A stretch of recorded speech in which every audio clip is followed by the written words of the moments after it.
سورۃ الفاتحہ کے حوالے سے سورہ فاتحہ کی اہمیت اور قدر پر بخاری شریف کی ایک حدیث ذکر کی، اور اس کے ضمن میں ایک خاص واقعہ حضرت ابو سعید بن معلّہ رضی اللہ تعالیٰ عنہ کا واقعہ، اور حضور علیہ الصلوۃ والسلام کی عظمت و شان، اور جامع ترمذی شریف سے حضرت ابی بن کعب رضی اللہ تعالیٰ عنہ کا واقعہ کہ جس میں حضور علیہ الصلوۃ والسلام کا عین نماز کی حالت میں ان کو طلب کرنا، اور اس پر محدثین اور اسلاف امت کے اقوال کہ حضور علیہ الصلوۃ والسلام کا حضرت ابی بن کعب کو دیکھتے ہوئے بلانا اس بات کی دلیل ہے کہ حضور سید عالم صلی اللہ علیہ وسلم کی طرف آنا یہ نماز سے زیادہ مؤکد اور ضروری تھا۔ اسی کے ضمن میں آگے چند اہم مضامین کی طرف بڑھنے سے پہلے سورہ بقرہ شریف کے حوالے سے امام بخاری رحمۃ اللہ علیہ نے چند باتیں ذکر کی ہیں، آج وہ بات ذکر کرتے ہیں۔ اور قرآن کریم کے وہ قراء اور وہ حضرات جنہوں نے ابتدائی طور پر اسلام کی تبلیغ میں بہت بڑا حصہ حاصل کیا، ان کے مبارک اسماء سے آج کی اس محفل کا تعارف انشاءاللہ ہم کرتے ہیں۔ امام بخاری رحمۃ اللہ علیہ نے باب باندھا ہے، چیپٹر باندھا ہے، باب و فضل سورۃ البقرہ، سورہ بقرہ کی فضیلت کے بیان میں، اور اس میں یہاں پر دیکھیں سورۃ البقرہ، یہ سورہ بقرہ کی جیسا ہم نے فاتحہ کے حوالے سے چند باتیں ذکر کی تھی کہ سورہ فاتحہ کے کتنے نام ہیں، وہیں پر یہاں پر اس سورت کا نام سورۃ البقرہ ہے۔ اس کی مراد علماء نے کثیر اس پر گفتگو فرمائی ہے، کئی اقوال اس پر نقل کیے ہیں۔ بقرہ عربی زبان کے اندر گائے کو کہتے ہیں۔ اس سورت کی ابتدا کے اندر بنی اسرائیل پر امتحان اور آزمائش کا ذکر ہے، اور ان کے ذریعے امت کو یہ سمجھایا گیا کہ جب ان سے یہ کہا گیا کہ تم یہ جو خطا کر بیٹھے ہو تو تم اس پہ گائے کا کفارہ دو۔ اب وہ اس میں بحث میں الجھ گئے کہ اس کی عمر کیا ہونی چاہیے، اس کا رنگ کیا ہونا چاہیے، وہ کس قد کی ہونی چاہیے، تو سوال در سوال کر کے انہوں نے خود اپنے آپ کو ایک الجھن میں مبتلا کر دیا، اور جب قدرت کی جانب سے ہاتھ کر دی گئی ایسی ہونی چاہیے ایسی ہونی چاہیے، اور وہ گائے ان کو نہ ملی، اور اس وجہ سے ان پر عذاب کا نزول ہوا۔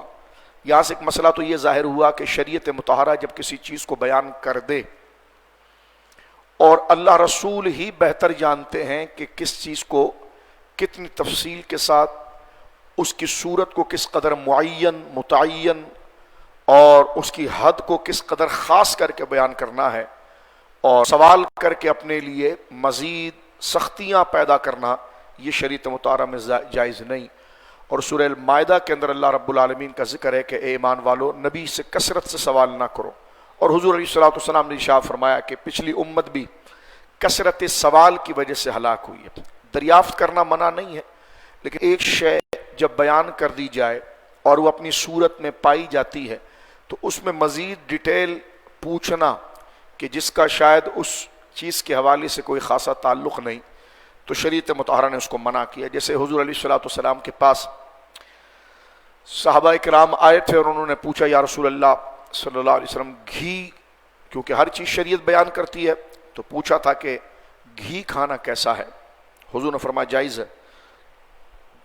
کہا کہ پھر پنیر کھانا کیسا ہے، حضور علیہ الصلوۃ والسلام نے فرمایا جائز ہے۔ مختلف سبزیوں کے بارے میں پوچھا تو حضور نے پھر ایک اصول بیان کر دیا، فرما کے دیکھیں یہ اصول بیان کر دیا جاتا ہے کہ کیا چیز منع ہے اور کیا چیز کرنا ضروری ہے، اور کس چیز کو کس انداز میں بیان کیا جائے گا۔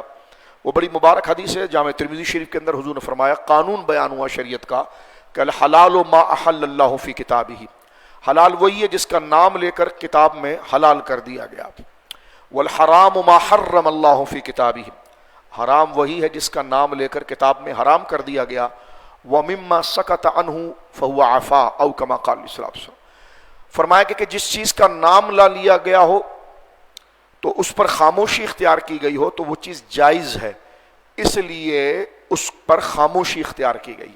اس لیے شریعت مطہرہ کے اصول دو قسم کے آتے ہیں، اوامر کیا کیا کرنا ہے، نواہی اور کن کن چیزوں سے بچنا ہے۔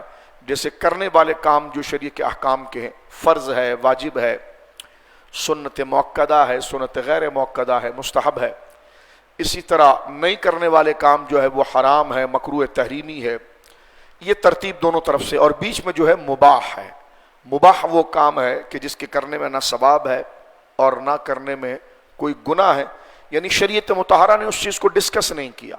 جب اس چیز کو ڈسکس نہیں کیا اور وہ چیز ہمارے سامنے نظر آئی ہے اور اس میں کوئی چیز حرام کی بھی نظر نہیں آ رہی اور نام لے کر اس کو حلال بھی نہیں کیا گیا ہے، تو فرمایا شریعت جس چیز پر خاموش ہو جائے وہی اس کے جائز ہونے کی دلیل ہے. امام اعظم ابو حنیفہ رحمۃ اللہ علیہ اس سے ایک اصول نکالتے ہیں اور وہ اصول یہ بیان فرماتے ہیں کہ چیزوں کے اندر اصل جو ہے وہ مباح ہونا ہے. یعنی اصل میں ہر چیز جائز ہوتی ہے. اللہ رب العالمین اس میں سے جس چیز کو منع کرنا چاہتا ہے تو نام لے کر منع کر دیتا ہے، اور جس چیز کو برتنا کرنا، اس پر عمل کرنا زیادہ ضروری ہے تو پھر اللہ رب العالمین جل والا اس کا نام لے کر اس کی اہمیت کو بیان کر دیتا ہے. اور جس چیز کو منع نہیں کیا گیا وہ مباح ہوتی ہے، یعنی جائز ہوتی ہے. ہاں اگر وہ اچھی نیت کے ساتھ کیا جائے تو مباح خود اپنے درجے کے اندر مستحب بن جاتا ہے. اچھا، یہ اصول وہاں سے بیان ہو گئے. اب یہاں پر آیا سورۃ البقرہ. بقرہ گائے کو کہتے ہیں کیونکہ اس سورت کے اندر اس واقعے کو خاص طور پر بیان کیا گیا تھا اور اس لیے اس سورت کا تعارف جو ہے سورۃ البقرہ ہوا. یہاں سے ایک سمپل ایسی سمجھنے کے لیے کہ ہر چیز جو غیر خدا کی طرف منسوب ہو جائے وہ حرام ہو جاتی ہے، تو یہ تو سورت کا نام ہی بقرہ ہے اور بقرۃن اللہ رب العالمین کا نام نہیں ہے. ایسی میں ضمناً بات عرض کر رہا ہوں. تو وہ چیزیں جو اللہ کے علاوہ کسی کی طرف منسوب کرنے سے حرام ہو جاتی ہیں وہ چیزیں ہیں کہ جب اس میں ان کی عبادت کا قصد کیا جائے، ان کو خدا سمجھ کر ان کی عبادت کا قصد کیا جائے تو وہ چیزیں غیر خدا کی طرف منسوب کرنا حرام ہوتی ہیں. لیکن چیز اور شے ہو اللہ کے نام پر لیکن اس میں ثواب یا تعارف کے طور پر بندہ محض اپنا ذکر تعارف کے طور پر کہے، یاد دہانی کے لیے کرے، تو وہ تعارف کی صورت میں ہوتا ہے، وہ چیز حرام نہیں ہوتی. جیسے مسجدیں ہیں بنی اللہ کے نام پر ہیں لیکن کوئی مسجد حبیبیہ ہے، کوئی مدینہ ہے، کوئی مکہ ہے اور کوئی، تو مسجدوں کے نام دیکھیں مختلف ہیں. تو یہ نام اللہ کا گھر ہے، نام مختلف. مسجد اللہ تو کہیں نہیں ہے، مسجد الرحمن ایسا تو نہیں. مختلف صحابہ کے نام پر نام ہے، صالحین کے نام پر نام ہے. تو یہ نام جو غیر کی طرف منسوب کیا گیا مطلب یہ ہے کہ یہ نام ان کا تعارف اور ثواب کی نیت سے رکھا گیا ہے کہ اللہ رب العالمین نے اس کا ثواب ان بزرگوں تک پہنچا. ایک تو تعارف ہے جیسے مکہ مسجد، مدینہ مسجد، حبیبیہ مسجد، تو یہ تو ایک تعارف کے طور پر ہو گیا. نام آپ رکھ سکتے ہیں کسی بھی چیز کا، اس میں کوئی ایسا نہیں ہوتا کہ جناب ان کو خدا تسلیم کیا جا رہا. اور ایک ہوتا ہے ثواب کی نسبت، جیسے مسجدوں کا نام صحابہ کے نام پر رکھ دیں، مسجد فاطمۃ الزہرا، مسجد عائشہ، مسجد عمر، مسجد ابو بکر. اس میں یہ ہے کہ یا اللہ یہ گھر تیرے نام پر بنا ہے لیکن جن کا نام رکھ دیا گیا یہ ثواب ان کو پہنچے. اسی طرح 11ویں شریف کی نسبت کر دی، کھانا 11ویں کا ہے، کھانا تو اللہ کا ہے. 11ویں سے مراد حضرت غوث اعظم رضی اللہ تعالیٰ.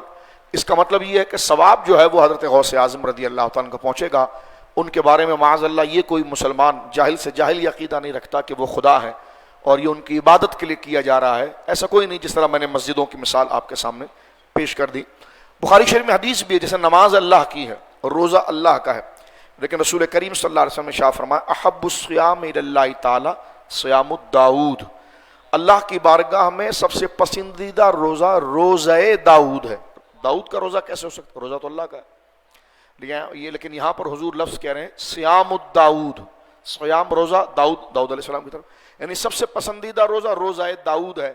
تو دو روزہ تو اللہ کا ہوتا. صلاۃ الداؤد، داؤد کی نماز، داؤد والی نماز. تو یہاں سے مراد تعارف کہ انہوں نے جس طریقے پر اس کا عمل کیا تھا. یعنی حضرت داؤد علیہ السلام کا روزہ اس لیے محبوب ہے کہ وہ نفلی روزہ ایک دن رکھتے تھے اور ایک دن افطاری کرتے تھے.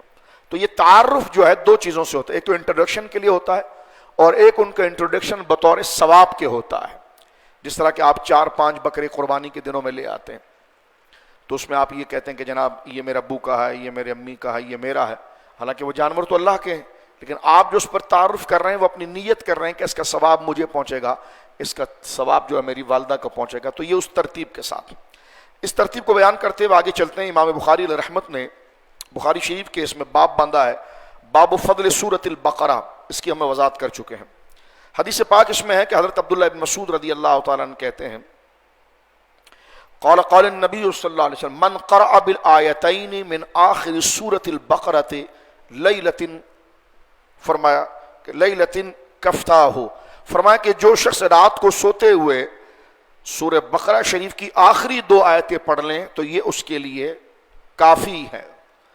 کہاں سے آمن الرسول بما انزل الیہ من ربہ والمؤمنون سے لے کر آخر تک یہ آخری 2 آیتیں پڑھ لیں تو یہ اس کے لیے کافی ہے۔ اس پر بے شمار فضیلتیں اس آیت کے بارے میں آئی ہیں، انشاءاللہ کل کے درس میں بھی ہم کوشش کریں گے اس کو بیان کریں، لیکن اس کا خلاصہ صرف میں عرض کر کے آگے بڑھ جانا چاہتا ہوں، کیونکہ تعارف قراء کا ہم کرا رہے ہیں، جیسے ابی بن کعب کا ہم نے تعارف کرایا، حضرت ابو سعید بن معلّہ کا تعارف کرائے، اس طرح آج قرآن کریم کے چند قراء کا تعارف کراتے ہیں۔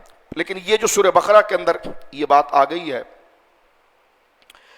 جو حدیث پاک کے اندر آ گیا کہ جس نے سورہ بقرہ کی آخری 2 آیتوں کو پڑھ لیا وہ اس کے لیے کافی ہے۔ اب بے شمار حدیثیں اس گویا کہ آیت کی فضیلت کے بارے میں اترتی ہے، ان میں سے ایک تو یہ ہے کہ علامہ ابن حجر اسقلانی رحمۃ اللہ علیہ لکھتے ہیں، تو اس کا خلاصہ یہ ہے کہ تہجد کی نماز میں پڑھنے کے لیے یہ 2 آیتیں کافی ہیں۔ اور ایک حدیث پاک کے اندر ہے کہ کسی نے رات کو سوتے وقت یہ 2 آیتیں پڑھ لی تو ایسے ہیں جیسے اس نے پوری رات کو قیام کیا ہے۔ آمن الرسول بما انزل الیہ من ربہ والمؤمنون کل آمن باللہ وملائکتہ، بالکل آخری اس کی آیت جو دوسری ختم ہوتی ہے کہ واعف عنا واغفر لنا وارحمنا انت مولانا فانصرنا علی القوم الکافرین۔ اب اس کے فضائل کے اندر یہ بھی باتیں آ جاتی ہیں کہ اس آیت کو اگر کوئی پڑھے رات کے وقت 1 دفعہ پڑھ لے، زیادہ پڑھ لے، تو ہر برائی اور ہر مصیبت سے وہ بچ جاتا ہے۔ شیطان کی شر سے بچنے کے لیے سورت بہت زیادہ مجرب ہے، اگر بندہ اس کو پڑھے تو اس سے بندے کے ذہن سے اور سینے سے وسوسے پیدا نہیں ہوتے ہیں اور اس کو دماغی اور قلبی سکون ہوتا ہے۔ آپ آج سے پڑھ کے دیکھیے رات کے وقت، آپ کو خود محسوس ہوگا کہ یہ کس قدر پرسکون اور کس قدر روحانیت والی یہ صورت ہے۔ اس کے ساتھ یہ بھی ہے کہ شیاطین جن کی شر سے بچنے کے لیے یہ انتہائی مجرب عمل ہے۔ مثال کے طور پر جیسے جنات کی نظر بد لگ جاتی ہے، سر میں مستقل درد رہنا، بدن کے اندر بہت زیادہ درد ہونا، جو نظر کیا اگر میڈیکل حوالے سے اگر بخار نہیں ہے یا کوئی اور مرض نہیں ہے لیکن پھر بھی بدن کے اندر درد پیدا ہوتا ہے اور ورم سا محسوس ہوتا ہے، طبیعت کے اندر سستی ہوتی ہے، ذہن کے اندر غبات اور تنگی آ جاتی ہے، سینہ گھٹتا ہے، بندے کی پلکیں نہیں اٹھتی یا کسی جگہ پر دل نہیں لگتا، مستقل سستی اور کاہلی سے رہتی ہے، تو وہ اس آخری 2 آیت کو پڑھے۔ لیکن اس میں تجربہ بزرگوں کا یہ ہے اور اس پر عمل ہم نے بھی کیا اور مفید پایا کہ پھر اس کو 1 دفعہ نہ پڑھے، کنٹینیو پڑھتا رہے، 1 دفعہ 2 دفعہ 3 بغیر بات کیے ہوئے، 3 دفعہ 4 دفعہ 5 دفعہ 6 دفعہ 7 دفعہ 11 تک وہ پہنچے گا تو اس کے بدن سے یقیناً وہ دیکھے گا کہ بدن اس کا پرسکون ہو گیا ہے اور ذہن سے اور دماغ سے جیسے کوئی چیز ہٹ گئی ہے، اب اس کے ذہن کے اندر ایک توانائی آ گئی ہے، طبیعت کے اندر ایک چستی آ گئی ہے۔ پھر میں عرض کروں گا 11 کا مطلب یہ نہیں کہ 11 کے پیچھے بھاگ جائیں، مطلب یہ ہے کہ اس کو آہستہ آہستہ پڑھیں۔ 1 دفعہ پڑھیں گے آپ تو آپ کو بالکل واضح فرق نظر آئے گا، پھر دوسری دفعہ پڑھیں، پھر اپنے بچوں کو زبانی یہ یاد کرائیں، رات کو کم سے کم 3 دفعہ تو اس کو پڑھیں۔ اگر یہ لیٹ کر پڑھنا چاہتے ہیں، جیسا بستر پر بندہ لیٹا ہوا ہے، تو ویسے عادت تو یہ ہونی چاہیے کہ بندہ وضو کی حالت میں سوئے، کیونکہ پوری رات پھر عبادت کا ثواب اس کو حاصل ہوتا ہے۔ اگر بندہ لیٹا ہوا ہے تو لیٹ کر پڑھنے میں یہ ہے کہ وہ اپنے پاؤں کو سمیٹ لے، پاؤں کو لمبا کر کے، سیدھا لمبا کر کے جو ہے کہ وہ یہ نہ پڑھے، پاؤں کو سمیٹے اور 3 دفعہ کم سے کم پڑھ لے، تو یہ کہ اس کو باقاعدہ طور پر ان جملہ امراض سے اللہ رب العالمین جل والا نجات عطا فرمائے۔ آگے کا مضمون تھوڑا طویل ہے تو لہٰذا ہم اس کو مختصر کرتے ہیں انشاءاللہ سورہ بقرہ کے حوالے سے۔ قراء کی بات چل رہی تھی کہ اسلام میں سب سے پہلے وہ عظیم کون سے قراء اور حضرات ہیں، جیسے میں نے حضرت ابو دردہ رضی اللہ تعالیٰ عنہ، حضرت عبداللہ ابن مسعود رضی اللہ، حضرت زید بن ثابت، ان کا پورا ایک تذکرہ گزشتہ درسوں کے اندر گزرا ہے۔ حضور علیہ الصلوۃ والسلام نے، کیونکہ آگے بدر بھی آ رہی ہے، تو سرکار دو عالم صلی اللہ علیہ وسلم نے 13 سال مکہ مکرمہ کے اندر گزارا ہے اور 10 سال حضور علیہ الصلوۃ والسلام نے مدینہ منورہ میں گزارا ہے، اور یہ قریباً جو ہے وہ 23 سال کا عرصہ بنتا ہے۔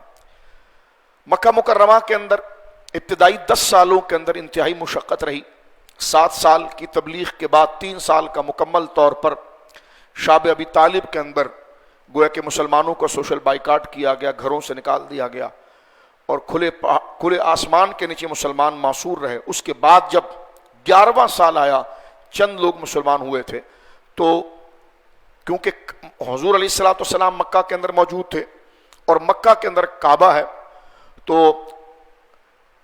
دور جاہلیت کے اندر بھی مشرکین مکہ کے اندر جہاں شرک سرایت کر گیا تھا معاذ اللہ، لیکن ان کے اندر ایک جدی پشتی عادت حج کرنے کی تھی، اور وہ دور دراز سے حج کے لیے آتے تھے کہ وہ آ کر جو ہے کہ وہ حج کریں۔ جس طرح کہ اس سے پہلے بھی ہم نے آپ کی خدمت میں پہلے درس میں بیان کیا تھا کہ مشرکین مکہ کو یہ فکر لاحق ہو گئی تھی کہ اگر کوئی باہر سے آئے گا تو وہ حضور علیہ الصلوۃ والسلام کی گفتگو سن لے گا، تو ہم کیا کریں حج کے مہینے میں کہ ہم حضور علیہ الصلوۃ والسلام کے حوالے سے معاذ اللہ ایک منفی پروپیگنڈا کریں۔ تو اس حوالے سے قرہ کے تعارف میں کہ جب 11واں سال تھا اور حج کا موسم قریب آیا تو جزیرہ عرب کے دور دراز کے علاقوں سے لوگ حج ادا کرنے کے لیے مکہ مکرمہ کی طرف آنے لگے، اور حضور علیہ الصلوۃ والسلام کی عادت کریمہ یہ تھی کہ حج کے دنوں کے اندر سرکار دو عالم صلی اللہ علیہ وسلم منا کی سرزمین پر جو حدود حرم میں آتا ہے سرکار تشریف لے جاتے تھے، اور تشریف لے جانے کے بعد وہاں پر ہر ایک کے سامنے اللہ رب العالمین کے دین اور اس کی توحید کو بیان کرتے تاکہ وہ دین اسلام کو قبول کرے۔ لیکن 11واں سال جب تھا تو یہ تاریخ اور حدیث سیرت کی کتابوں میں آتا ہے کہ عقبہ کے مقام کے پاس بنو خدرج، کیونکہ مدینہ منورہ یہ تو حضور کے قدم رکھنے کے بعد یہ علاقہ مدینہ بنا ہے، لیکن اس سے پہلے اس کا نام یثرب تھا، جیسے بیماری کا گھر اب کہنا جائز نہیں ہے، بطور تاریخ کے اس کو بیان کیا جا رہا ہے۔ وہاں دو قبیلے بڑے سب سے مشہور تھے، ایک اوس اور ایک خدرج، اور یہ بڑے طاقتور اور توانا تھے، پورا جو شہر مدینہ تھا یہ ان کے ہاتھ میں تھا۔ تو خدرج قبیلے کے کچھ لوگ حضور علیہ عقبہ کے مقام پر آئے اور حضور علیہ الصلوۃ والسلام کی ان سے ملاقات ہوئی۔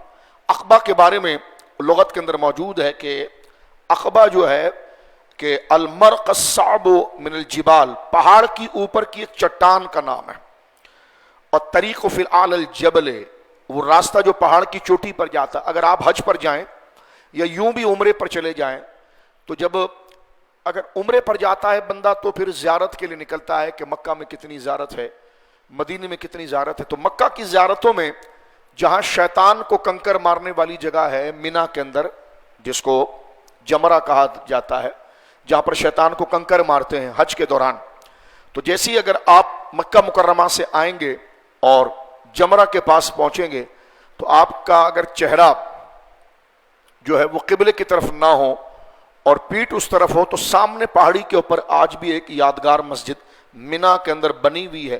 یہ وہ مقام ہے یا اس کے سراؤنڈنگ میں یا اس کے قریب وہ مقام ہے جہاں خدرج کے قبیلے کے لوگوں کی ملاقات حضور علیہ الصلوۃ والسلام سے سب سے پہلے اعلان نبوت کے 11ویں سال ہوئی تھی۔ اس کے بارے میں علماء نے لکھا ہے کہ فہی عقبۃ بین مینا و مکہ، عقبہ یہ گھاٹی کو کہتے ہیں، کہ یہ مینا اور مکہ کے درمیان کی وہ جگہ ہے، اور مکہ مکرمہ وہاں سے تقریباً 2 میل کے فاصلے پر ہے، اور فرما عندہا مسجد و منہا ترما جمرۃ العقبہ، اس کے ساتھ ایک مسجد نشانی کے لگی ہوئی ہے، اور یہ وہ جگہ ہے جہاں پر حاجی 10 ذی الحجہ کو شیطان کو کنکری مارتے ہیں، تو وہاں پر یہ جگہ موجود ہے، اس کو کہتے ہیں عقبہ۔ اب یہ حدیث پاک کے اندر آتا ہے کہ نبی پاک صلی اللہ علیہ وسلم کے پاس وہ لوگ پہنچے اور حضور علیہ الصلوۃ والسلام نے ان سے ملاقات کی، تو حضور نے ان سے پوچھا من انتم، تم لوگ کون ہو؟ انہوں نے کہا کہ ہم قبیلہ خدرج کے چند لوگ ہیں۔ تو سرکار نے فرمایا اچھا تم وہی لوگ ہیں جنہوں نے یثرب کے اندر یہودیوں سے دوستی کی ہوئی ہے؟ انہوں نے کہا ہاں ہمارا ان کے ساتھ بڑا گہرا تعلق ہے۔ حضور نے کہا میں تم سے کچھ بات کر سکتا ہوں؟ انہوں نے کہا جی بالکل کریں۔ سرکار علیہ الصلوۃ والسلام کے ساتھ وہ بیٹھ گئے، تو اس وقت حضور سید عالم صلی اللہ علیہ وسلم نے اللہ کی توحید اور اس کی وحدانیت کا ذکر کرتے ہوئے یہ ارشاد فرمایا کہ بتاؤ یہ زمین و آسمان کو کس نے پیدا کیا؟ انہوں نے کہا اللہ نے پیدا کیا۔ کہا آپ کو کس نے پیدا کیا؟ کہ اللہ نے پیدا کیا۔ کہ ان بتوں کو کس نے بنایا؟ کہا ہم نے بنایا۔ تو کہا عبادت مخلوق کی ہوتی ہے کہ خالق کی ہوتی؟ کہا عبادت تو خالق کی ہوتی ہے۔ اسی طرح حضور علیہ الصلوۃ والسلام نے چند قرآنی آیات ان کو سنائی، مختصر یہ کہ ان کے دل میں یہ بات گھر کر گئی، اور انہوں نے حضور سید عالم صلی اللہ علیہ وسلم کے دست مراد پر اسلام کو قبول کیا، اور وہ تقریباً 6 افراد تھے۔ اسے بیت عقبہ اولا کہتے ہیں۔ سب سے پہلے یہ بیت حضور کے مدینے پہنچنے سے پہلے، یہ 11ویں سال، کیونکہ 13ویں سال حضور جا رہے ہیں، تو ان میں جن مقدس ہستیوں کا نام ہے، بڑے جل قدر صحابی حضرت اسعد بن زرارہ رضی اللہ تعالیٰ، اور ان کا لقب، ان کی کنیت ہے ابو امامہ، اکثر سیرت میں ان کو ابو امامہ کہا جاتا ہے۔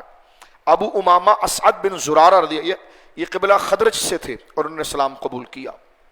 یہ قبیلہ خدرج کے تھے اور ان کا تعلق بنو نجار سے تھا، اور بنو نجار جو ہے یہ حضور علیہ السلام کا ددیال ہے، کیونکہ حضرت سرکار دو عالم صلی اللہ علیہ وسلم کے والد حضرت عبداللہ اور ان کے والد حضور سیدنا عبد المطلب، ان کی جو امی جان تھی یہ بنو نجار سے تھی، کیونکہ ان کے والد حضرت سیدنا ہاشم، ان کا نکاح وہاں پر بنو نجار قبیلے کے اندر ہوا تھا، ابو عامر کے گھر، ان کی بیٹی سلمہ کے نام سے، اور ان کے صدف سے جو ہے وہ حضرت سیدنا عبد المطلب پیدا ہوئے، اور حضرت ابو ایوب انصاری بھی نجار سے تھے، اور سرکار دو عالم صلی اللہ علیہ وسلم پہنچے بھی ابو نجار۔ نجار کہتے ہیں کارپینٹر کو عربی زبان میں، یہ جو کارپینٹر ہوتے ہیں جو کرسیاں بناتے ہیں، گھر بناتے ہیں، آپ کے لکڑی کا جو کام کرتے ہیں، ان کو نجار کہتے ہیں۔ تو اس قبیلے کا کام جو ہے یہ تھا کارپینٹر کے کام، تو ابو نجار ان کا کام یہ تھا۔ تو ابو امامہ اسد بن زرارہ رضی اللہ تعالیٰ جو ہے انہوں نے اسلام قبول کیا 6 بندوں میں۔ دوسرے ہیں حضرت عوف بن حارث، تیسرے ہیں رافع بن مالک، چوتھے ہیں قطبہ بن عامر بن حدیدہ، اور 5ویں عقبہ بن عامر، اور 5ویں جابر بن عبداللہ بن رائب۔ یہ جابر بن عبداللہ وہ نہیں ہیں، وہ تو بچے تھے اس وقت، یہ دوسرے صحابی حضرت جابر بن عبداللہ۔ ان 6 بندوں نے حضور سید عالم صلی اللہ علیہ وسلم کے دست مراد پر اسلام کو قبول کیا، اور حضور نبی کریم علیہ الصلوۃ والسلام سے دین کی تبلیغ لینے کے بعد یہ لوگ چلے گئے، اور پھر آنے والے سال میں انہوں نے خود یہ اور 6 مزید، یعنی 12 لوگ حضور علیہ الصلوۃ والسلام کے پاس 12ویں سال حضور سید عالم کے پاس دوبارہ آئے، اور ان میں مزید جس طرح کا اسد بن زرارہ ہے، عوف بن حارث ہے، معاذ بن حارث ہے، رافع بن مالک ہیں، زکوان بن عبد القیس ہے، عبادہ بن صامت ہے۔ یہ انصار میں سب سے پہلے ایمان لانے والوں میں سے یہ لوگ ہیں۔ ان کا تو بڑا مشہور نام ہے عبادہ بن صامت، جن کا نام آپ سنتے رہتے ہیں، بڑے جلو قدر صحابی ہیں، جن کا نام کچھ دن پہلے بھی حضرت ام حرام بنت ملحان کا جو ذکر گزرا تھا، یہ ان کے شوہر ہیں۔ اور یہ جب قبرص کی جنگ ہوئی ہے، سائپرس کی، حضرت عثمان غنی ذو النورین کے دور کے اندر، تو یہ اپنی اہلیہ کے ساتھ گئے تھے، اور جب ساحل پر پہنچے ہیں، علامہ ذہبی لکھتے ہیں کہ جب سائپرس اور قبرص کے سمندر کے کنارے پر جہاز رکے ہیں تو یہ وہاں سے اترے، اور حضرت سیدہ ام حرام بنت ملحان، جن کا ذکر گزرا، جو سرکار کے سر مبارک پر تیل لگا رہی تھی، پوری تفصیل گزری ہے، ان کو جب سواری پر بٹھایا تو وہ سواری بتکی اور وہ زمین پر گر گئیں، اور ان کا گردن کی ہڈی ٹوٹ گئی، ان کا وصال ہو گیا۔ حضرت ذہبی لکھتے ہیں کہ ان کا مزار آج بھی وہاں پر فیض برکات کا گنجینہ ہے۔ یہ حضرت عبادہ بن صامت رضی اللہ عنہ، بڑے جلو قدر صحابی ہیں۔ یزید بن ثعلہ، عباس بن عبادہ، عقبہ بن عامر، عتبہ بن عامر، یہ وہ 12 لوگ ہیں جنہوں نے حضور سید عالم صلی اللہ علیہ وسلم کے دست مراد پر اسلام کو قبول کیا۔ اور حضرت عبادہ بن صامت یہ کہتے ہیں کہ میں ان لوگوں میں شامل تھا جنہوں نے بیعت عقبہ اولیٰ میں شرکت کی، اور ہماری تعداد 12 کے قریب تھی، اور ہم نے حضور علیہ الصلوۃ والسلام کے ہاتھ پر بیعت کی۔ ابھی سعد بن عبادہ، سعد بن معاذ ایمان نہیں لائے ہیں۔ یہ حضرت سیدنا عبادہ بن صامت جو ہیں، یہ سب سے پہلے انصار کے لوگوں میں سے ہیں جنہوں نے اسلام کو قبول کیا۔ اور کس بات پر قبول کیا؟ بیعت حضور نے کس نام پر ان سے لی تھی؟ وہ کہتے ہیں حضور نے ہم سے اس بات کا وعدہ لیا تھا کہ اللہ نشرک باللہ شیئا، کہ اللہ کے ساتھ کسی کو شریک نہیں ٹھہرانا، ولا نسرقا، اور نہ چوری کریں گے ہم، ولا نزنی، اور نہ زنا کریں گے، ولا نقتل اولادنا، ولا نأتی ببہتان نفتریہ بین ایدینا وارجلنا، ولا نعصیہ فی معروف، کہ حضور نے ہمیں اس بات پر بیعت لی تھی کہ ہم اللہ کے ساتھ کسی کو شریک نہیں ٹھہرائیں گے، ہم چوری نہیں کریں گے، ہم بدکاری نہیں کریں گے، ہم اپنی اولاد کو قتل نہیں کریں گے، کیونکہ 2 طریقے سے قتل کرتے تھے، بیٹیاں ہوتی تو اس کو مار دیتے تھے کہ بیاہنا پڑے گا، فخر ہوتا ہے، اور اس میں جو بیٹی کا باپ ہوتا ہے اس کے لیے ذلت ہے کہ وہ اپنی بیٹی کو بیاہ رہا ہے، تو یہ جاہلانہ رسم ان کے اندر تھی جس وجہ سے یہ کام کرتے تھے۔ اور یا پھر جناب جو ہے وہ کہتے تھے ہم کما کے کہاں سے کھلائیں گے، تو وہ بچے کو مار دیتے تھے۔ معاذ اللہ.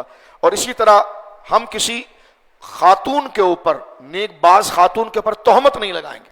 یہ اسلام کی اولین بیت میں سے ہے. اور فرمایا ہم نافرمانی کے کام اور ہم آپ کی نافرمانی نہیں کریں گے کسی نیک کام کے اندر. جو بھی نیک کام کا حکم آپ دیں گے ہم اس نیک کام کو پورا کریں گے. حضور علیہ الصلوۃ والسلام نے فرمایا کہ وَإِن وَفَيْتُمْ فَلَكُمُ الْجَنَّةُ، اگر تم نے یہ ساری باتوں کو مکمل کر لیا تو اللہ رب العالمین تمہیں جنت عطا فرمائے گا اور اپنے عذاب سے اللہ رب العالمین تمہیں محفوظ رکھے گا. یہی کلمات، اسی کلمات سے عورتوں کی بھی بیعت ہوئی ہے. بیعت یہی ہوتی ہے. بیعت کا معنی ہوتا ہے توبہ کرانا، اپنے سابقہ پچھلے گناہوں سے توبہ کرانا اور جو شریعت کا منشور ہے اس پر عمل کرنا. بیعت اس کو کہتے ہیں. بیعت یہ نہیں کہ تو نے ابھی تیری داڑھی نہیں ہے اور تو بیعت کر رہا ہے تو تیری داڑھی بھی نہیں ہے تو پھر تو چلتا رہی. یہ کیا بیعت؟ حرام کاموں سے توبہ کرے گا، بے نمازی عادت بننے سے توبہ کرے گا. اب آپ دیکھیں یہاں پر قرآن کریم سورہ ممتحنہ کے اندر اللہ رب العالمین نے بیعت کو بیان کیا جو عورتوں سے لی گئی تھی. فرمایا یا ایھا النبی اذ جاءک المؤمنات یبایعنک علی ان لا یشرکن باللہ شیئا. اے حبیب یہ عورتیں تیرے پاس آتی ہیں بیعت کرنے کے لیے تو آپ ان کو بیعت کریں. کس چیز پر بیعت کریں؟ قرآن کہتا ہے پہلی اس چیز پر بیعت کریں کہ یہ اللہ کے ساتھ کسی کو شریک نہیں ٹھہرائیں گی. ایک بات. ولا یسرقن، اور یہ چوری نہیں کریں گی. ولا یزنین، اور یہ زنا نہیں کریں گی. ولا یقتلن اولادہن، اور یہ اپنی اولادوں کو قتل نہیں کریں گے. ولا یاتین ببہتان یفترینہ بین ایدیہن وارجلہن، اور نہ یہ گویا کہ کسی کو کسی پاک باز کے اوپر تہمت لگائیں گی. اور فرمایا کہ ولا یعصینک فی معروف، اور آپ جو نیکی کا حکم دیتے ہیں اس میں یہ کبھی انکار نہیں کریں گے بلکہ اس کے پیچھے چلیں گے. فبایعہن واستغفر لہن ان اللہ غفور رحیم. آپ ان کو بیعت کریں اور ان کے لیے ہمارے حضور توبہ کریں کہ بے شک اللہ رب العالمین غفور رحیم ہے. مرشد کا بھی یہی معنی ہوتا ہے کہ وہ یہی چیزیں اپنے مرید کو سکھائے اور اس کی پابندی یہ نہیں کروں گا، چوری نہیں کروں گا، زنا نہیں کروں گا، شرک نہیں کروں گا، حرام نہیں کروں گا، کسی پر بہتان میں نہیں لگاؤں گا، نیکی کے حکم کے پیچھے، نیکی کا حکم جب سامنے آ جائے تو اس کی مخالفت کبھی نہیں کروں گا، بد مذہبوں کے ساتھ نہیں بیٹھوں گا، اسلام دشمنوں سے محبت نہیں کروں گا، ان کے ساتھ میرا کوئی تعلق نہیں ہوگا. اس کی وہ بیعت کرے. پھر اس کے بعد وہ حضور کی نیابت کے اندر ان لوگوں کے لیے دعا کرے اور ان کو بیعت لے یعنی عہد کرے اور ان کے لیے اور اپنے لیے مغفرت کو طلب کرے کہ بے شک اللہ رب العالمین غفور رحیم ہے. بات کو سمیٹتے ہوئے اب بات ادھر آتے ہیں کہ جب یہ 12 کے قریب لوگ چلے گئے، اب حضور علیہ الصلوۃ والسلام کی ہجرت کا وقت بالکل گویا کہ قریب تھا، تو رسول کریم صلی اللہ علیہ وسلم نے اسلام کے سب سے پہلے استاذ، سبحان اللہ، جن کو مدینہ منورہ کا میں بھیجا، جو اسلام کے سب سے پہلے استاد تھے، وہ حضرت مصعب بن عمیر تھے. سبحان اللہ. اور یہ حضور کے خاندان سے تھے. مصعب بن عمیر بن ہاشم بن عبد مناف بن عبد الدار بن قصی. تو حضرت قصی سے حضور علیہ الصلوۃ والسلام سے ان کا رشتہ جڑ جاتا ہے. اور یہ بلکہ یہ صرف قریشی نہیں ہے، بنو ہاشم بھی ہے، حضرت ہاشم کی اولاد میں سے ہیں. حضرت مصعب بن عمیر یہ بہت خوبصورت قرآن پڑھتے تھے اور جتنا قرآن اتر چکا تھا یہ پورا ان کو حفظ تھا اور شریعت کے سارے احکام اور معاملات کو یہ جانتے تھے. حضور سید عالم صلی اللہ علیہ وسلم نے ان کو، اور ایک روایت میں آتا ہے حضور سیدنا عبداللہ بن مکتوم سرکار کے صحابی، ابن ام مکتوم، جو حضور اکثر جب مدینہ منورہ سے باہر جاتے تو ان کو اپنا مسلح دے کر جاتے تھے. ابن ام مکتوم یہ سرکار کے صحابی ہیں. بظاہر تو یہ نابینا تھے لیکن بہت مخلص صحابی تھے، بہت مخلص. ان کے بارے میں یہ ہے کہ جب یہ حضور، کیونکہ مخلص تھے، غریب تھے، کپڑے سادہ تھے اور آنکھوں سے بظاہر نظر نہیں آتا تھا. ایک دفعہ حضور علیہ الصلوۃ والسلام کے پاس قریش مکہ میں سے چند بڑے لوگ آئے حضور علیہ الصلوۃ والسلام کے پاس، اور حضور چاہتے تھے کہ کیونکہ جو مکہ کے سیٹ اور امیر لوگ تھے ان کے اندر ایک تکبر تھا کہ ہم غریب کے ساتھ نہیں بیٹھیں گے، جیسا کچھ لوگوں کے اندر یہ چھوت ہے، یہ بڑا پارسا ہے. تو اسلام نے تو اس انسان کو تقسیم کیا ہے نیک اور بد میں، متقی اور غیر متقی. اس کا خاندان شجرہ کیسا بھی ہو لیکن اگر وہ متقی ہے تو عزت والوں میں بٹھایا جائے گا. اور اگر متقی نہیں ہے، صاحب ایمان نہیں ہے، یا ایسا عقیدہ ہے جو بد عقیدگی کی طرف ہے، وہ کسی بھی گھر میں بیٹھا آئے اس کو ساتھ میں بٹھانا جائز نہیں ہے، کیونکہ اسلام نے خاندانوں کو نہیں پالا ہے، اسلام نے دین کو رکھا ہے، اور پھر دین کے ساتھ جو اچھے خاندان جڑے ہیں تو اللہ نے پھر دین کی وجہ سے ان خاندانوں کی عزت کو برقرار رکھا ہے، یہ سمجھ لیجئے۔ تو حضرت عبداللہ بن مکتوم رضی اللہ تعالیٰ، جن کو ابن ام مکتوم بھی کہا جاتا ہے، یہ نابینا تھے، بہت غریب تھے، سادہ سا کپڑا ہے، اس پر غبار و گرد بھی لگی ہوئی ہے۔ سرکار کے پاس مکہ مکرمہ کے چند امیر اور بڑے بادشاہ تھے، ان کے رئیس تھے، سردار تھے، وہ آئے۔ حضور سید عالم کی خواہش یہ تھی کہ میں ان کو بات پہنچا دوں، اور یہ اگر آئے ہیں دین سیکھنے کے لیے تو ان کے سامنے ایسی کوئی بھی بات نہ ہو جو ان کی طبیعت پر بھاری گزرے اور یہ حق قبول کرنے سے دور ہٹ جائیں۔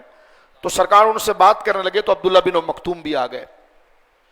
تو حضور علیہ الصلوۃ والسلام نے یہ چاہا کہ عبداللہ بن مکتوم ان کے سامنے نہ آئیں اور براہ راست ان سے میں بات کر لوں، کیونکہ یہ عبداللہ بن مکتوم کو دیکھیں گے تو یہ بڑے ایسے پراؤڈی لوگ ہیں، گھن کھائیں گے، اور گھن کھانے کی وجہ سے اسلام قبول نہیں کریں گے۔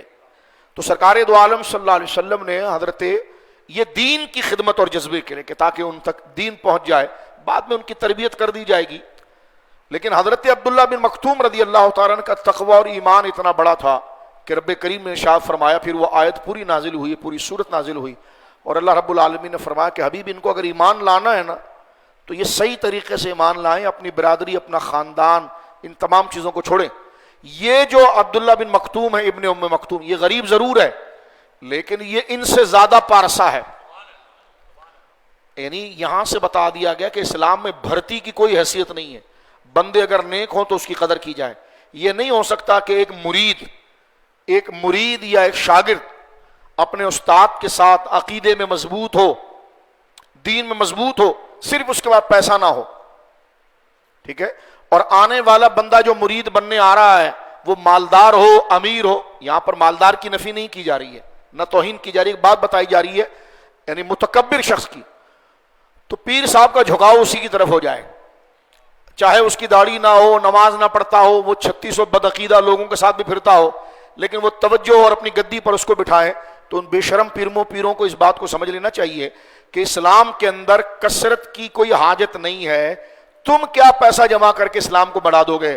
14ویں پارے میں اللہ فرماتا ہے کہ ہم چاہیں تو سب کو مومن بنا دے، لیکن نہیں بناتے ہیں۔ تو تم اس چیز کو چھوڑو، تم قدر کرو دین کی نسبت پہ۔ تو حضرت عبداللہ بن مکتوم ابن ام مکتوم رضی اللہ تعالیٰ جو یہ صحابی ہیں حضور سید عالم صلی اللہ علیہ وسلم کے، ان کا مقام یہ ہے کہ رب کریم نے فرمایا حبیب یہ عزت والا ہے کیونکہ یہ آپ کے ساتھ غربت میں جڑا ہوا ہے، یہ غریب ہے تو کیا ہوا، یہی قدر والا ہے۔ ان سے کہو اگر اسلام لانا ہے تو انہی کے ساتھ بیٹھ کر لانا ہوگا، تمہارے لیے کوئی الگ سے نشستیں نہیں لگیں گی، چلو نکلو یہاں سے۔ تو یہ جو حضور علیہ الصلوۃ والسلام کو اللہ رب العالمین نے ابن ام مکتوم کا مقام بتایا، تو حدیث میں آتا ہے کہ جب عبداللہ بن مکتوم آتے تھے تو سرکار ان کو کھڑے ہو کر ملتے تھے اور کہتے تھے کہ اس کے متعلق آداب مجھے میرے رب نے بتائے۔ تو اصل چیز ہوتا ہے مشن میں مضبوط ہونا، ہاں مالدار بھی ہو اور پھر مشن بھی مضبوط ہو تو یہ تو جیسے عثمان غنی نور نہ نور، مالدار بھی تھے۔ حضرت عبد الرحمن بن عوف بیپاری بھی تھے، بہت بڑے مالدار بھی تھے اور پھر پیسہ بھی تھا، اور گویا کہ اور مشن کے ساتھ جمے ہوئے بھی تھے۔ تو مین چیز ہے مشن سے جمنا۔ تو حضرت عبداللہ بن مکتوم رضی اللہ تعالیٰ اور حضرت مصعب بن عمیر، ان جلیل القدر صحابہ کو حضور علیہ الصلوۃ والسلام نے اس وقت یثرب بھیجا جو حضور کے قدم رکھنے کے بعد مدینہ منورہ بنا، اور ان ہستیوں نے وہاں پر جا کر جتنے لوگ تھے ان کو دین کی تبلیغ کی اور ان کو قرآن مجید سکھایا۔ یہاں پر علماء حضرت سیدنا مالک بن عوف رضی اللہ تعالیٰ عنہ کا ایک بڑا جلیل القدر واقعہ ہے، اور یہ بڑے جلیل القدر صحابی ہیں، یہ اس بات کو بیان کرتے ہیں کہ اللہ رب العالمین جل والا ابو امامہ کو بہت برکت عطا فرمائے۔ تو ان کے بیٹے نے پوچھا کہ کوئی خاص وجہ ہے ان کی دعا کرنے کی؟ جب بوڑھے ہو گئے تھے حضرت کعب بن مالک، انہوں نے فرمایا یہ پہلا شخص ہے، یعنی حضرت ابن زرارہ رضی اللہ تعالیٰ نے فرمایا کہ یہ پہلا شخص ہے جس نے آ کر مدینہ منورہ کے اندر جمعے کی نماز پڑھائی تھی۔ تو حضرت مصعب بن عمیر رضی اللہ تعالیٰ اور حضرت عبداللہ بن مکتوم رضی اللہ تعالیٰ یہ جلیل القدر لوگ ہیں کہ جنہوں نے مکہ کے اندر، مدینے کے اندر جا کر لوگوں کو قرآن سکھایا۔ اب بات کو ختم کرتے ہوئے یہ بات عرض کرنا چاہتا ہوں کہ دو بڑے سردار جو اس قبیلے کے تھے، ایک تھے سعد بن معاذ اور ایک تھے اسید بن خدیر، یہ دو لوگ تھے، انہوں نے اسلام قبول نہیں کیا تھا۔ حضرت سیدنا مصعب بن عمیر رضی اللہ تعالیٰ نے ان کی بستی کے قریب بستی میں گئے اور وہاں پر رکے، تو گرد و نواح کے اندر جو مسلمان تھے ان کو پتا چلا کہ جناب اسد بن زرارہ اور مصعب بن عمیر آئے ہیں، تو وہ جمع ہو کر آ کر آپ کے استقبال کے لیے کہ آپ کی تھوڑی بہت کوئی ہم خدمت کر دیں، وہ آئے۔ تو اتنے میں یہ بات انصار کے ان دونوں بڑے سرداروں کو، اسید بن خدیر اور سعد بن معاذ، جو بعد میں صحابی رسول جل قدر صحابی ہوئے، کتنا بڑا نام تھا، جن کی شہادت پر خدا کا عرش ہلا ہے غزوہ خندق کے اندر، سعد بن معاذ، انہوں نے اسلام ابھی قبول نہیں کیا تھا۔ ان کو جب پتا چلا تو سعد بن زرارہ جو ہے وہ غصے میں اٹھے اور اٹھ کر گئے کہ میں جا کر ان سے پوچھتا ہوں کہ یہ ہمارے علاقے میں کیسی آئے۔ تو مصعب بن عمیر کو لوگوں نے کہا کہ یہ جو سامنے آ رہے ہیں نا، یہ اسید بن خدیر ہیں اور بہت غصے والے ہیں، اور جو ہے یہ اس قبیلے کے سردار ہیں، آپ ان پر کچھ محنت کریں۔ ان کے ہاتھ میں نیزہ تھا، وہ آئے، جیسی حضرت مصعب بن عمیر کے پاس آئے، کہا یہاں پر کیوں آئے ہو؟ اپنی خیریت چاہتے تو فوراً یہاں سے چلے جاؤ۔ تو آپ نے فرمایا کہ او تقعدوا وتسمعوا وان ردیت امرا، کیا ایسا نہیں ہو سکتا کہ تھوڑی دیر کے لیے تم میرے پاس بیٹھ جاؤ اور میری کچھ بات سن لو؟ وان ردیت امرا رغبت فیہ، اگر بات آپ کو اچھی لگے تو قبول کر لینا، وان کریہتہ عزلنا عنک ما تکرہ، اور اگر بات آپ کو نہیں اچھی نہیں لگے تو میں چلا جاؤں گا۔ تو انہوں نے کہا کہ انصف تھا، بات تو تم نے بڑے انصاف کی، سچے لوگ تھے، کہنے کہ چلو بیٹھ گئے۔ تو اس وقت سورہ عنکبوت کی چند آیتیں حضرت مصعب بن عمیر نے ان کے سامنے پڑھی، اور سورہ عنکبوت کی چند آیتیں پڑھ کر اللہ کی توحید اور وحدانیت کی جب ان کے سامنے تقریر کی، سورہ زخرف کی چند آیتیں تھی اور سورہ عنکبوت کی چند آیتیں تھی، اس سے ان کی زندگی پلٹ گئی۔ انہوں نے کہا آپ کے دین میں شامل ہونے کا کیا طریقہ ہے؟ یہ حضرت اسید بن خدیر نے کہا۔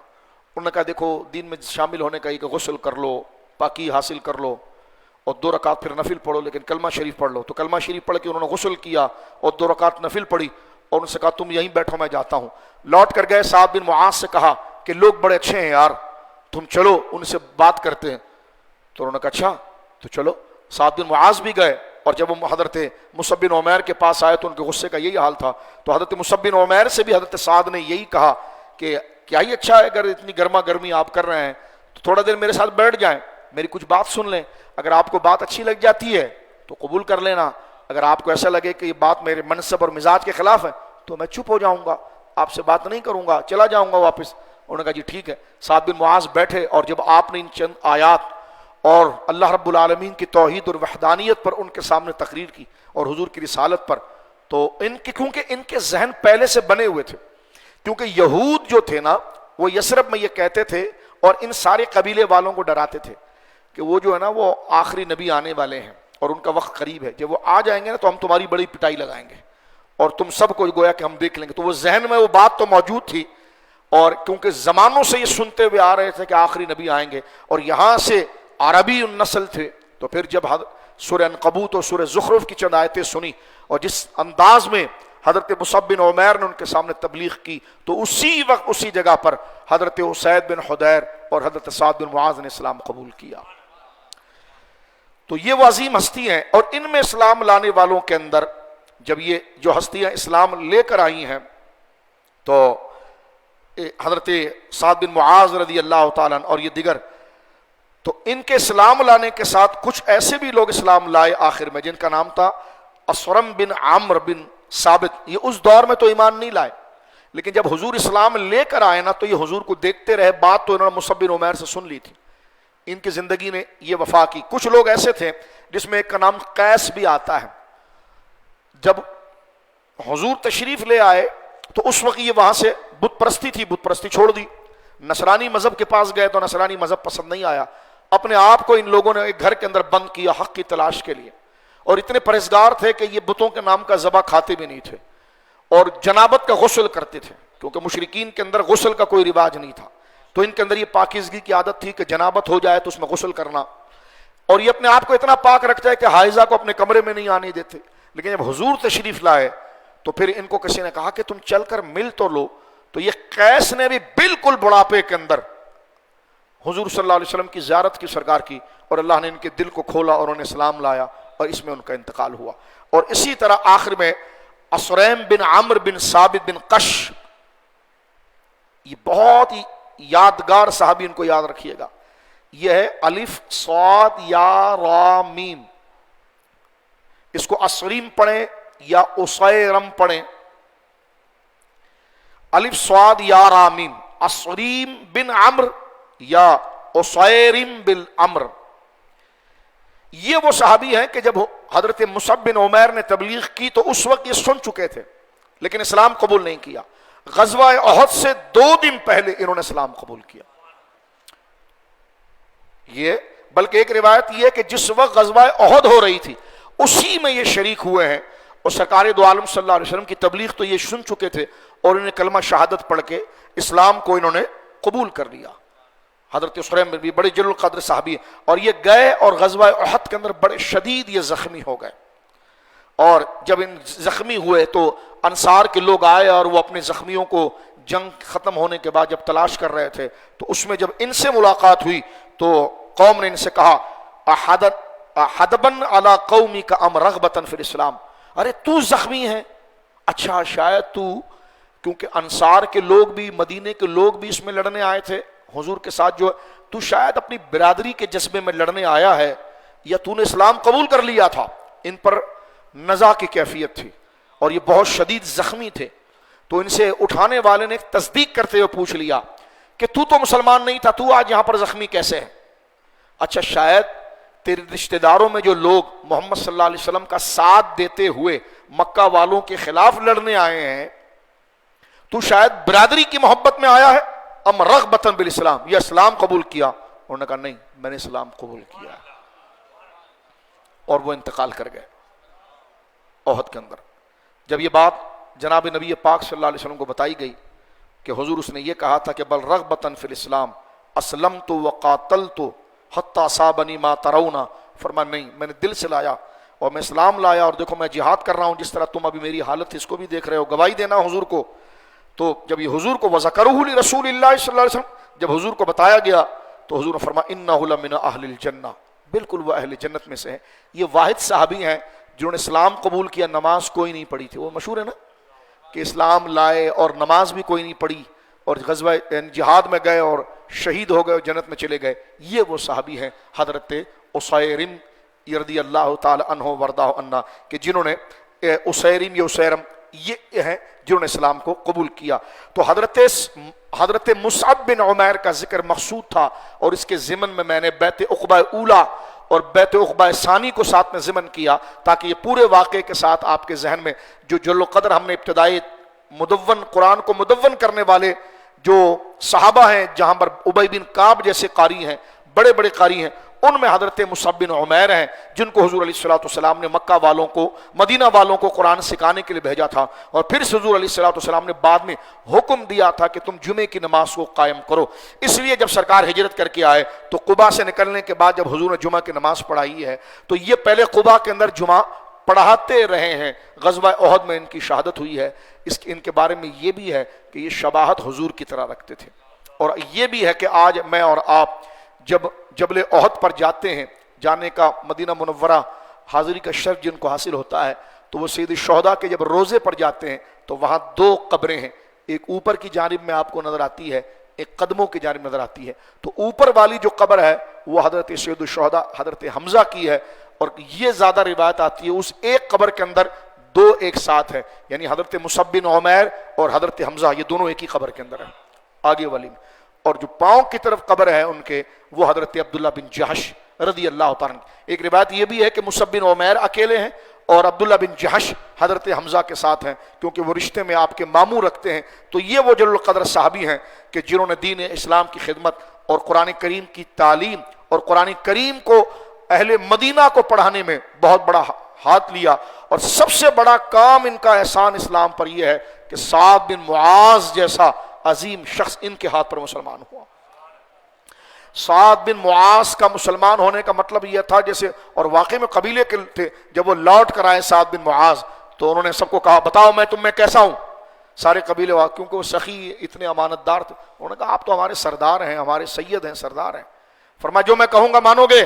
کہاں مانو گے؟ کہ بت پرستی نہیں کرنا آج کل, کہ نہیں کریں گے. کہ ایک خدا کی عبادت کریں گے. کہاں ایک خدا کی عبادت. تو حضرت سعد بن معاذ اتنے مؤثر تھے اپنے قبیلے میں, صرف آ کر انہوں نے سارے قبیلے والوں کو جمع کیا اور ان سے توحید کی, اور شرک نہیں کرو گے, زنا نہیں کرو گے, چوری نہیں کرو گے, تہمت نہیں لگاؤ گے, اس کی بیعت لی, اور پورا کے پورا علاقہ ان کے ہاتھ پر مسلمان ہو. تو یہ سارا اجر حضور سیدنا مصعب بن عمیر جیسی مبارک ہستی کے اوپر جاتا ہے کہ جنہوں نے جبل احد کے اوپر, یعنی احد کے مقام پر جہاں گھاٹی لگی ہوئی تھی اور عبداللہ بن جبیر وہاں پر کھڑے ہوئے تھے, اور جب پیچھے سے خالد بن ولید نے حملہ کیا تو انہوں نے اسی گھاٹی کے اوپر اسلام کا دفاع کرتے ہوئے جامع شہادت پیش کی ہے. تو اللہ رب العالمین ان کی قبر پر کروڑ رحمت اتارے. تو یہ قرہ حضرات کے تعارف کے اندر ایک آخری تعارف تھا حضرت مصعب بن عمیر رضی اللہ تعالیٰ عنہ کا. انشاءاللہ کل اصول قرآن کی پھر ہم ایک نشست قانون کے طور پر, کیونکہ یہ 2 درس ہم نے فضائل کے دے دیے ہیں, کیونکہ 2 درس یہ دوست یہ کہہ رہے تھے کہ کچھ فضائل بھی لے کر چلیں آپ قوانین, تو یہ 2 درس فضائل کے ہو گئے ہیں. انشاءاللہ کل کا درس جو ہوگا وہ قانون قرآن پر ہوگا کہ مضامین قرآن کیسے ہیں اور ان کو کن کن حد میں تقسیم کیا گیا ہے اور اس کی کیا حیثیت ہے. وہ ایک قرآن کے طالب علم کو, قرآن سے محبت کرنے والے کو, بلکہ میں کہنا چاہوں گا ایک مسلمان کو قرآن کے حوالے سے یہ بنیادی معلومات کا ہونا انتہائی ضروری ہے. اللہ رب العالمین جل والا ان صحابہ کے مدارج کو بلند فرمائے جن کی وجہ سے قرآن اور دین ہم تک پہنچا ہے. اللہم صلی علی محمد وبارک وسلم. اور یہ نشست اللہ رب العالمین ہماری مغفرت کا ذریعہ بنائے, دنیا و آخرت کی ہر پریشانی سے اللہ رب العالمین ہمیں محفوظ فرمائے. مولا کریم جتنے ہمارے بھائی درس قرآن کو سننے کے لیے اور قانون قرآن کو سننے کے لیے یہاں جمع ہوئے ہیں, تمام کی حاضری کو اپنی بارگاہ میں قبول فرما, اور براہ راست ہم سے سننے والے ہماری بھائی بہنیں جتنے شامل ہیں مولا کریم تمام کی دلی اور دینی اور دنیاوی تمام حاجات کو اپنی بارگاہ میں مستجاب و مقبول فرما. اسلام پر اپنا خاص فضل و کرم فرما, ہمیں دین اسلام پر استقامت, خاتمہ بالخیر, کل قیامت اپنے محبوب کی شفاعت عطا فرما. وصلی اللہ علی خیر خلقہ محمد وعلی آلہ وصحبہ اجمعین برحمتک یا رحمن.